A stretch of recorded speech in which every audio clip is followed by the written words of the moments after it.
Hi, I'm Dr. Tabatha, the functional gynecologist. I'm a board-certified OBGYN and functional medicine physician. I've embraced the world of functional medicine and wellness through my own personal health journey, and I'm super excited to share my wisdom and unique perspective as it pertains to women's health. So if you're struggling with hormone imbalance, weight gain, period issues, anxiety, insomnia, you name it, then you've come to the right place. I want to be your functional gynecologist. So welcome.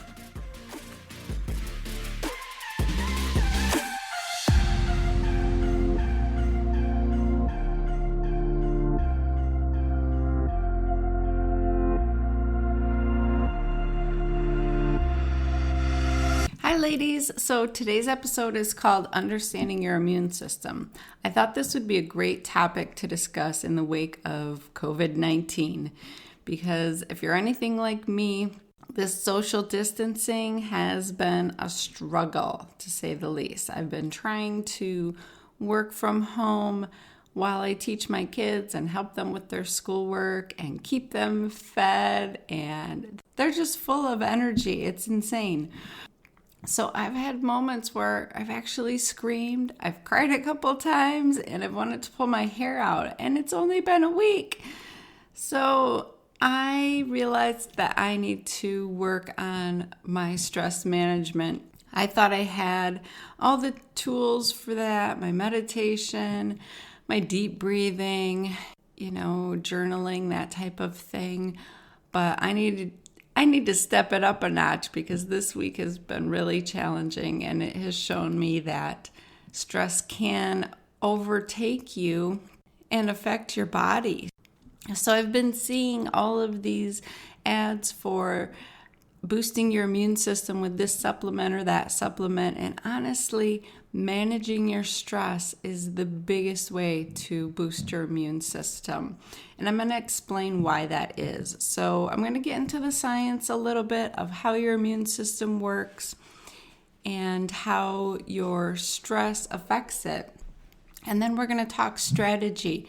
How can I really help my immune system to get me through this? Because honestly, ladies, we're probably looking at a couple more months until life is back down to normal and our everyday normal stresses that we have. So awesome.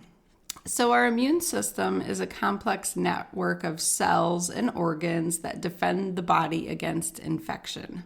The main parts of our immune system are the white blood cells, antibodies, our complement system, the lymphatic system, our spleen, bone marrow, and thymus.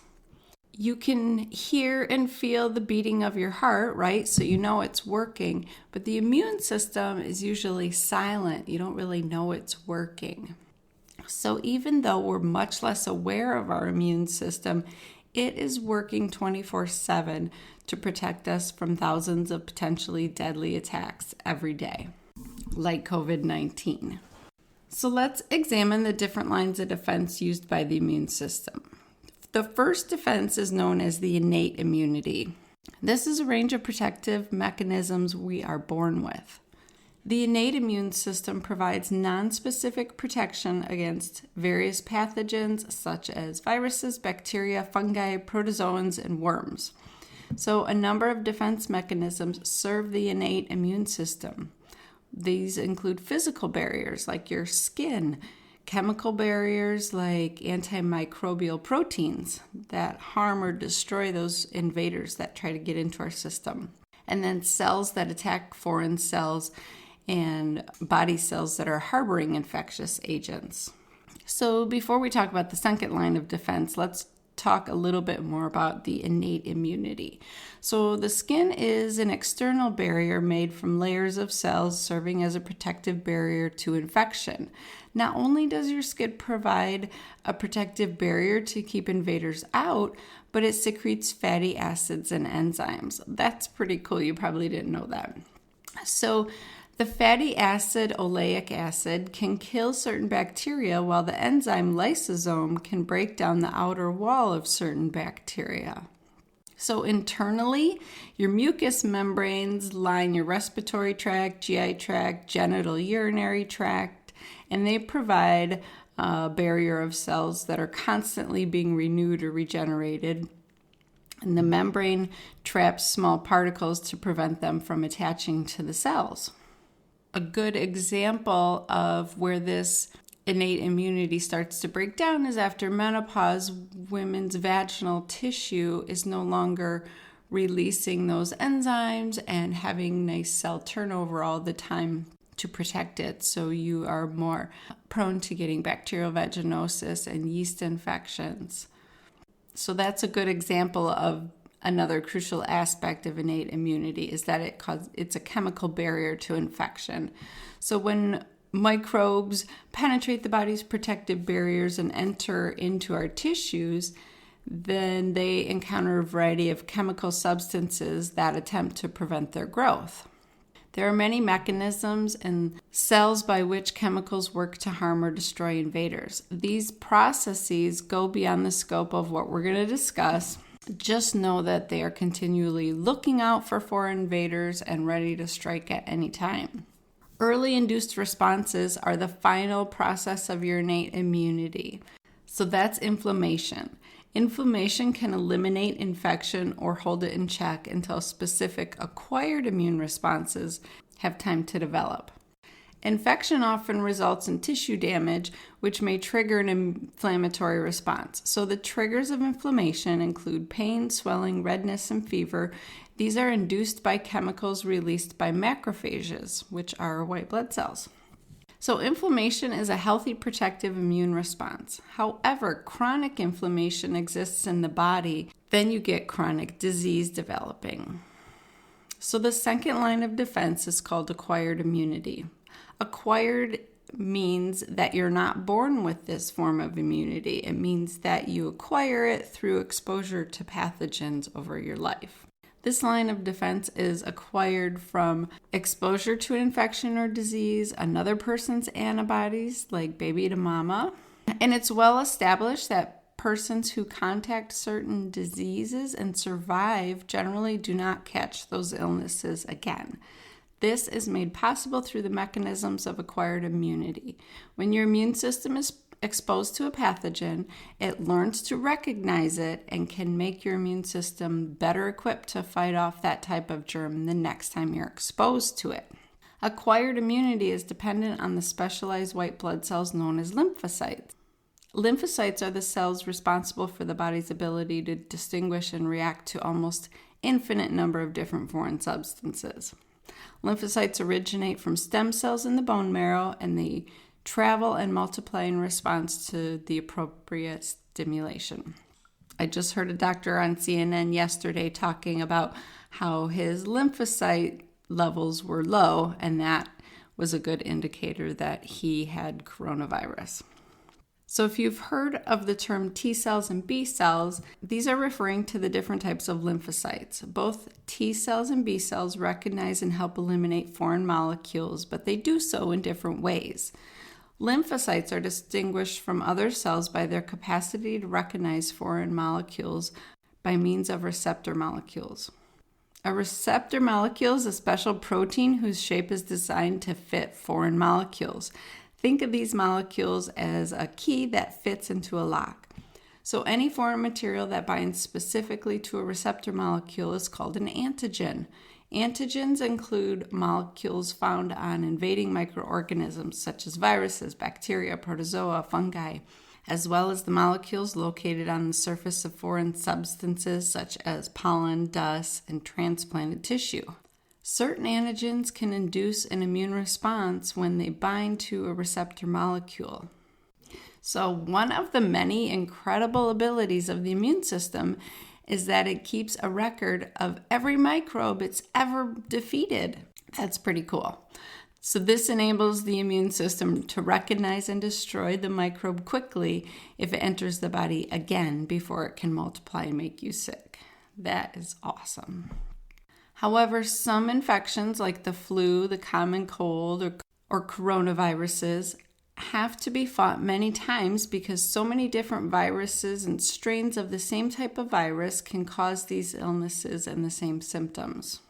Especially something like the coronavirus, which has reverse transcriptase RNA, which means that it can replicate itself and mutate into a different strain of virus so that your immune system doesn't recognize it. So what that means is catching a cold or flu from one virus does not give you immunity against the others. Record keeping is how we acquire immunity through vaccinations. So the immune system is triggered by a small amount of an illness to produce antibodies. This enables the body to quickly launch an immune attack to kill off the virus when it actually has a full exposure. So what we are exposed to dictates our acquired immunity. For example, where we live, vaccinations given to us, or exposure to different environmental conditions all impact our ability to fight off various diseases. If you've ever experienced allergies when visiting someplace for the first time, this is due to the exposure of something your immune system is not already familiar with. The next time you visit, you may not have that same reaction, for which you can thank your acquired immunity. Okay, ladies, so because we're all exposed to different pathogens, we all have unique immune systems in regards to what viruses and bacteria we can handle. This means our immune system varies from person to person. We all have similar innate responses, such as our skin barrier, but our acquired immunity can be vastly different. In fact, recent studies have found that our history and environment, like where and who we live with, are responsible for about 60 to 80% of the differences between individual immune systems, while genetics accounts for the small rest. An overactive immune system, which I deal with all the time in the office with my patients, can result in a number of conditions, including autoimmune disease and allergies. Allergic diseases can include allergies to foods, medications, stinging insects. You can get anaphylaxis, hay fever, sinus infections, asthma, hives, dermatitis, and eczema.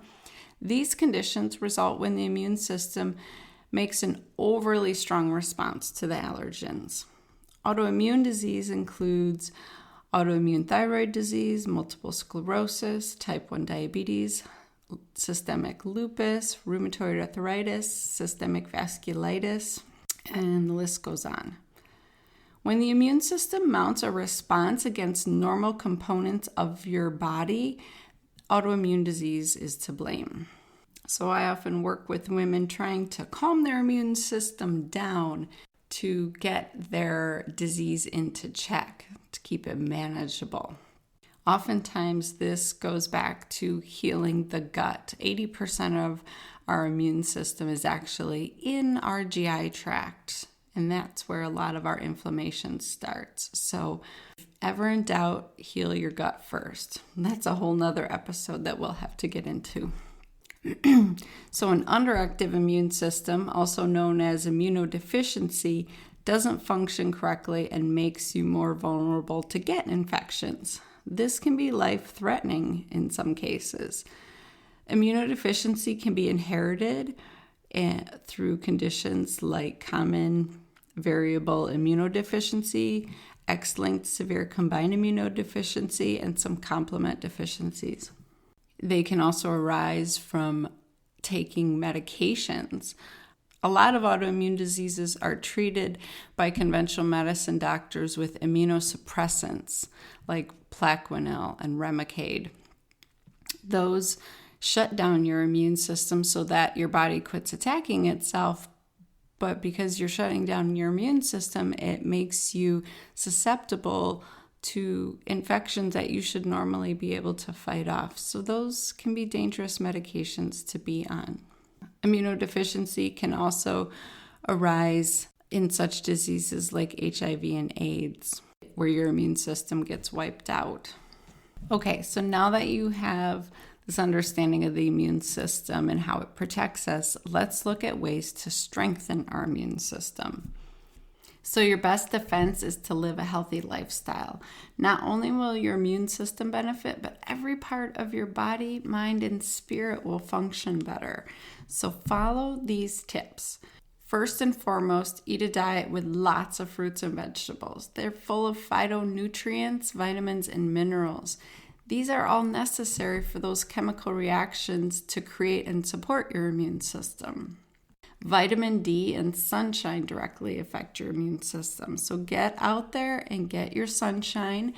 And if you live in Michigan like I do, you're going to need to supplement with vitamin D. I want to see those levels at least 50 to 70. Vitamin D has actually been used unknowingly to treat infections like tuberculosis before we discovered antibiotics. So tuberculosis patients were put in sanatoriums where treatment included exposure to sunlight, which they thought killed the TB bacteria, but it was actually the vitamin D that was doing it from the sun exposure. That's pretty awesome. Cod liver oil was also used because it's a rich source of vitamin D. So I would say taking cod liver oil definitely helps protect you against infections. Exercise regularly, huge, super important. A moderate amount of daily exercise enhances the recirculation of immunoglobulins, anti-inflammatory cytokines, neutrophils, natural killer cells, cytotoxic T cells, and immature B cells. These all play a critical role in your immune defense activity and your metabolic health. Okay, so if you drink alcohol, you definitely only want to drink in moderation. For us women, that means 1 drink a day because excessive alcohol reduces the number and function of macrophages, T cells, and B cells. So macrophages are a super important line of defense against disease because they actually go around destroying everything that's not supposed to be in your system, which leads me to my next recommendation: get adequate sleep. This is when your body actually restores and regenerates. So those macrophages I mentioned are immune cells whose jobs are to go around your body and find all the cellular debris, broken DNA, and infected cells and destroy them. So if you're not sleeping, your circadian rhythm will be out of balance and it won't signal those cells to go out and do their jobs. Think of it like your cleaning lady, if you're lucky enough to have one. She only comes when you're sleeping. She cleans your house, takes out the trash when she's done. If you don't go to sleep, she never shows up to do her job. So make sleep a priority. That will boost your immune system. I had to learn that the hard way as an obstetrician. I didn't sleep and I was more prone to being sick. So get your sleep. Also, I hope none of you are struggling with this one, but if you are, now is the time to quit. Don't smoke, don't vape. Smoking actually suppresses our innate and acquired immune systems. Smoking kills tumor necrosis factor alpha cells, many different types of T cells, macrophages, natural killer cells, and antibodies in our bloodstream that are trying to fight off infection, and destroys antioxidants such as vitamin C. So that's super important. We need vitamin C to destroy the free radicals that go on to cause cancer. We need vitamin C to tackle those infected cells. And smoking inhibits all of our immune cells from working. So now is the time to quit if you're still doing that. Okay, so here's the most important recommendation of all for a strong defense: actively manage your stress. And I know this is crazy because we are the most stressed out that we've ever been. Like I said at the start of this podcast, this quarantine type situation with social distancing has been very stressful. So now is the time to really focus and implement managing your stress. When we're too stressed physically, emotionally, or mentally, we produce too much cortisol and adrenaline. These hormones actually suppress our immune cell function, and they cause the production and release of pro-inflammatory cytokines, increased oxidative stress, which all weaken our immune system. More specifically, we see a decrease in lymphocytes, and these are actually the cells needed to fight off the infection COVID-19. The pro-inflammatory cytokines, that's what's responsible for the cytokine storm that is so concerning with COVID-19. So you get this overwhelming cytokine release, which causes respiratory distress and failure, and that's why people end up on ventilators in the ICU. So you definitely don't want to be activating inflammatory cytokines. Okay, so if you're eating well, exercising, doing all those physical right things, but you're not controlling your stress level, it negates all of your efforts and puts you at risk. So keep that cortisol in check. It's huge for your immune system. How are we supposed to do that, you ask? So my favorite ways to reduce stress are deep breathing exercises, meditation, yoga, journaling, exercise, and getting out into nature. These may be difficult to do if you're stuck at home with your kids especially, but I encourage you to use this time to teach your kids how to become resilient little humans themselves. Okay, so first, Cosmic Kids Yoga on YouTube is totally awesome. My kids love yoga now because of Cosmic Kids. It gets them moving, it gets you moving, you're doing it together, you're laughing and having fun. It's a huge immune booster. Another app, 10% Happier, is an app that I have downloaded on all our devices, our phones and iPads. It has tons of guided meditation apps within it. I use it myself, but my kids actually love using the ones for sleep. It helps calm them down when they're trying to go to bed and helps them listen to their bodies. We've also been writing little stories about our time being stuck home together and the funny things our dogs are doing. And we're just looking for the good in everything. Laughing is so good for your immune system. We've also been taking the dogs for a walk every evening, enjoying the fresh air, seeing nature, seeing spring pop into bloom. The crocuses are coming out. The grass is turning green. All that renewal is so good for your spirit as well as your immune system. Another thing we've been doing is we've been getting organized. So if you're like me, you're probably taking spring cleaning to a whole new level now that you're stuck in the house. We've been, getting rid of our stuff, donating the things that we don't need anymore, and trying to simplify, trying to downsize a little bit. When you get your stuff in order and your house in order, you get your mind in order.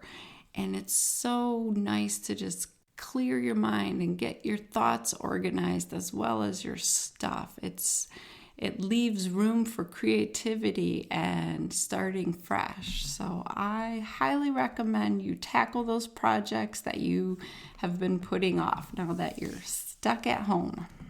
These are like the best lessons that we can teach our kids while we're homeschooling them. And if you don't have kids, focus on you and your loved ones that you are taking care of.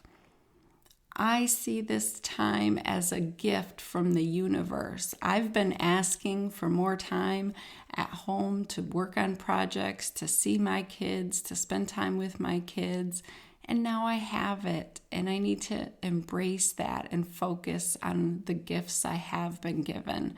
I'm trying not to worry about the fact that I can only see a few patients through telemedicine, that I'm going to be making less money, that I might have difficulty paying my bills, but I have faith that the universe will provide and everything balances out, and we just need to focus on the gifts that we've been given. The best way to focus on the gifts you've been given and staying positive is to start your day off with great intentions. Every morning, I want you to get up 20 minutes earlier than you have been, and if you have children at home with you, make sure you're getting up before them so that you have time for personal growth and resilience training. So when you first wake up, take 5 deep breaths. Fill your chest and belly rise with air for 3 seconds, and then exhale just as long. And then increase the time with each breath. So the next time do 4 seconds in and then out. And then do 5 seconds in and then out. Do that until you feel a sense of awakening. Then get up and go to the bathroom and do what you normally would do. Then drink a glass of warm water with a teaspoon of apple cider vinegar. Next, I would recommend doing a nice awakening morning yoga, like 10 minutes with Adrienne on YouTube. She's pretty awesome. She has all types of beginner yoga and different morning yoga routines. It gets your blood flowing and your lymphatic system moving and draining. So the lymphatic system is where your immune cells dumped all their trash during the night. Now you need to help finish the job when you wake up by getting your lymphatics moving and your blood pumping. That will really boost up your immune system. I also recommend using lavender essential oil in a diffuser in your house to keep your parasympathetics engaged as you go throughout your day. That helps a ton. Or another way is to take an Epsom salt bath with lavender oil at the end of your day to calm yourself back down. But if you do these things in the morning, before your kids get up, before you get on and start doing your work or whatever you are doing, it's going to help you conquer your day. You're going to kick ass. You're going to do so much better. You're not going to feel overwhelmed as easily. But if you do get overwhelmed, I want you to take 5 or 10 minutes to sit with your breath again. You can do meditation with a guided app like 10% Happier, like I mentioned. Or you can just do this. Focus on your breathing. Close your eyes, sit in a nice calm position and focus on your breathing. When your mind wanders, focus again. Begin again. Don't worry about doing it wrong. That's the practice. Realizing your mind has wandered and you're thinking about something else, and then you bring it back to your breathing. It's a mental workout for your brain. It increases your ability to focus and concentrate. It's actually an amazing game changer for us multitasking women, so I would encourage you to try it for sure. So there you go. Now you know how to boost your immune system. While we can't say for sure that any certain thing will protect you from getting COVID-19 or any other virus, we do know how to minimize the effects of this situation. Stress reduction, eating clean, plant-based food, getting regular physical activity, connecting with nature, making sleep a priority, and practicing good hygiene, of course, is your best bet at getting through this with joy and creating resilience. So stay positive and know that you got this. Let's all make the most of this and come out better as individuals and as a community. Let's foster compassion, hope, and get back to living a more balanced, healthy lifestyle. Who's with me? If you're enjoying the Functional Gynecologist podcast, I really encourage you to hit the subscribe button, share it with everyone you know, and maybe even leave me a 5-star review. That helps guarantee that I can keep bringing you this important information and keep supporting you women. So let me know what topics you want me to cover. Send me your questions. I would love to shout you out on my Question of the Week episodes that air every Friday. Okay, ladies, go out there, find new ways to connect without actually touching anybody anymore, right? And have a kick-ass week. I will talk to you soon. You're all amazing. Bye.